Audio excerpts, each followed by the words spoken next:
Welcome back to the Film Cynics on CFAX 1070. Steve and Brian sitting in on a Sunday afternoon talking movies, TV, and pop culture.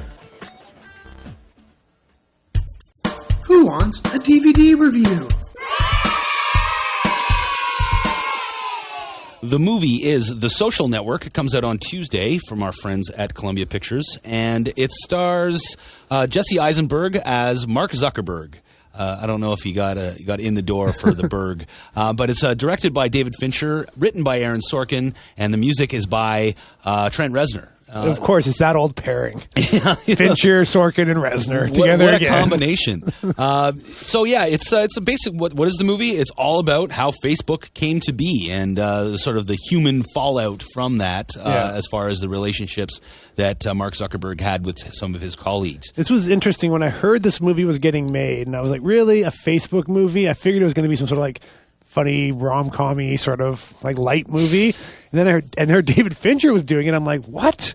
Why would David Fincher want to do a movie about the creation of Facebook? Because Facebook, to me, as relevant as it is in some people's lives, is really not that interesting. It's too much of a buzzword still to be something that can be a slice of American For all life. the time that people spend on it and living their life through Facebook, it's just a website.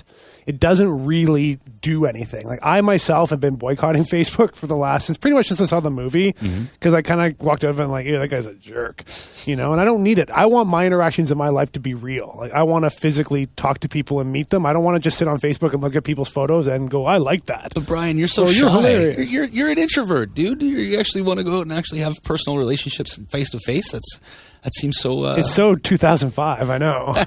How gauche of me. But anyways, this was... so this movie kind of came at me sort of like in this weird, like, I don't know if I really need this, or I wanted to see it. But being a lifelong fan of Fincher, since pretty much the first thing I saw of his, I was like, all right, this guy's awesome. Love his look. And Aaron Sorkin is a genius writer. I figured, how bad could it really be?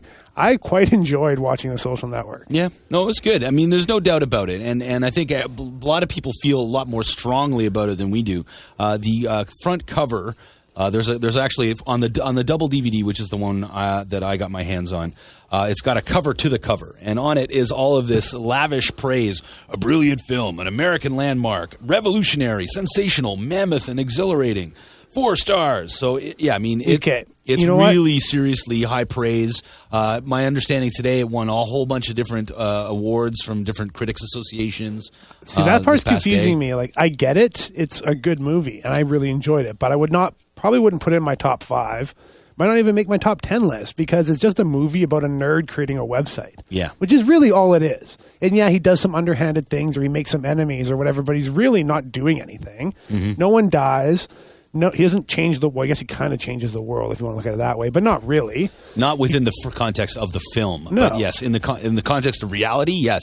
But in the movie, you really don't get the sense of how Facebook has done that. You're supposed to just know that as a human being living in the modern age. You're supposed to know what Facebook did. I think all these reviewers on the front that are really over the moon about this probably don't get Facebook, or they don't use Facebook, or they don't quite understand social networking and how relevant it is in so many other things. Like, to me, the internet is more, like, to some people, it's just Facebook. Right. To me, Facebook is the last thing I go on the internet. There's 1,000 other sites I will go to and look at before I even think about going to Facebook. So to me, it's not that big of a deal. Like, oh, you created a social networking site.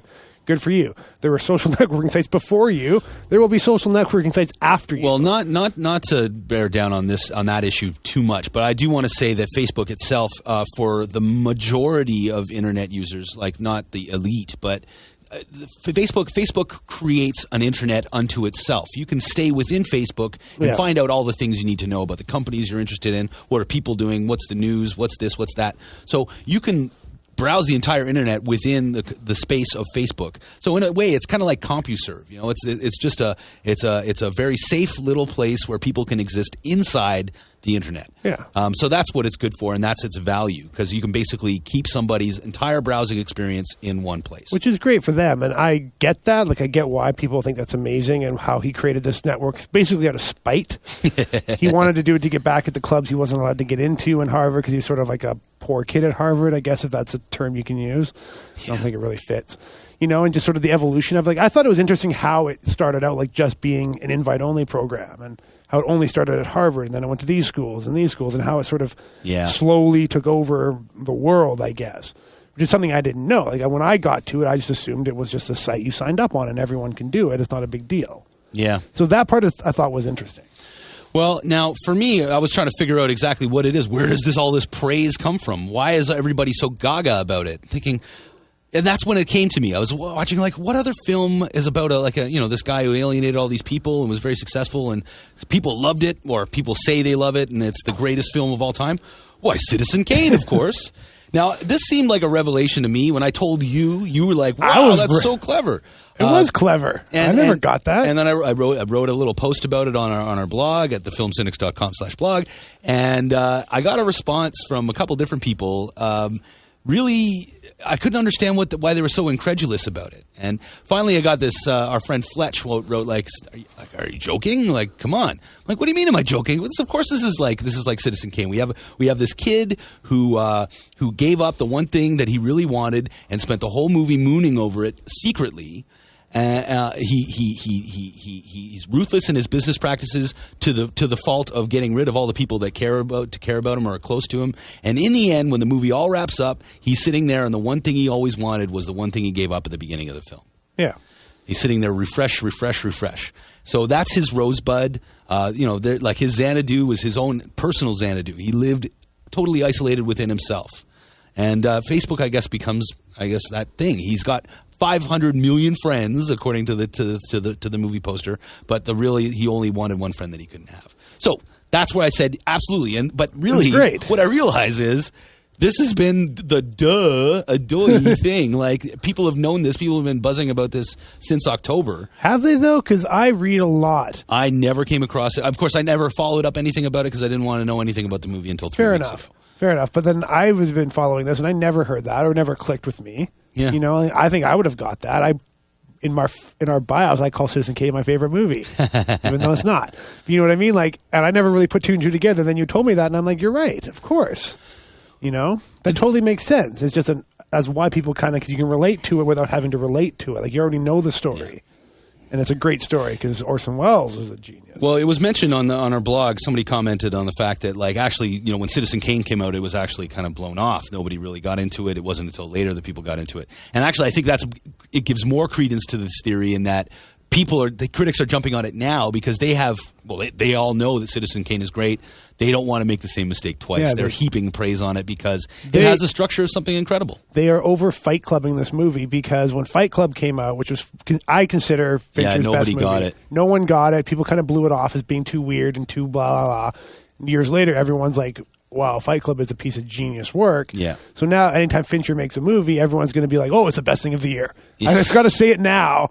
Because in 5 years from now, when we're looking back at this, you're going to be like, hey, you're the one who called it the best movie. Yeah. I don't care so much for Fincher anymore. We've talked about this before. Yeah. I know you do. And there's lots to like about him.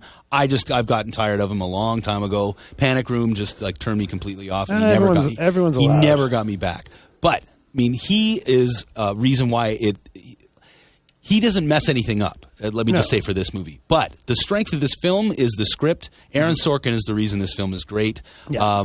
He gets a lot of help from Fincher, from Eisenberg, from Reznor, from a lot of the other players in here. Andrew Garfield is fantastic. Even Justin Timberlake is really good in this movie. Justin Timberlake's pretty good. The one thing that stood out to me is a special effect in this film. And for those that haven't seen it, I'm not going to ruin it.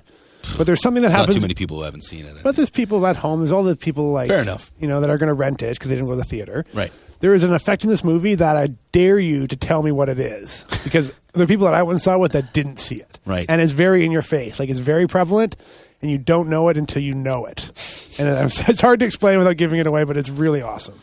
It's the double disc, as I said, is what I watched, and the disc 2 has got a lot of features, including this some interesting stuff on the background of how the music was created. This thing called the Swarmatron. It's this machine that Trent Reznor has in his basement. Of course, he does. It is scary looking. It is totally like from Nine Inch Nails era stuff. It's probably like it probably bleeds too, doesn't it? Like it's like a life form. But yeah, it cruises through all aspects of the production, the script writing, the actual shooting of it, the music creation. So it's got a separate thing with just Reznor talking about the soundtrack beyond that.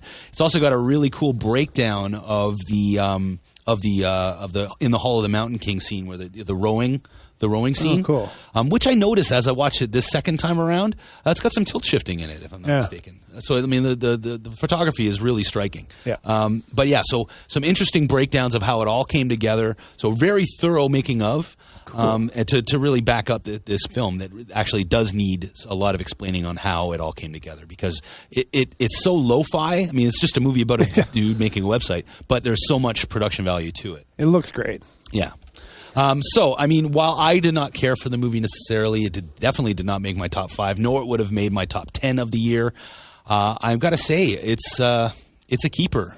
If you are interested in the film, if you are interested in the culture, and if you are just into either Eisenberg or Fincher or Reznor or anything, this is a great film and is a great package. The DVD is solid as far as features and quality. So it's a keeper as far as just in and of itself. It's a great little parcel. That's good to know. As someone who probably would keep this if I got it or if I bought it, I'm going to say it's a renter, because it's one of those movies that it's definitely worth seeing. But after you watch it, I don't know why you'd want to watch it more than one time. It's not, to me, it doesn't have that thing like The Game where you're watching Fight Club or something where you can watch it multiple times and get something new out of it. Maybe you can. I don't know. I've only seen it once. But for the average person, I'm going to say definitely see it. Yeah, definitely see it. It's worth seeing. Do you need to buy it? Maybe not. For the movie guy, it's just there's so much little subtle stuff that went into the production of it that you will be able to break down by seeing it over and over again. Yeah, for the movie guy. Yeah, exactly. So, Keeper from Steve, Renter from Brian. All right, The Social Network comes out this Tuesday from our friends at Sony. We're going to take a news break. When we come back, we're going to be reviewing Piranha. Stay with us.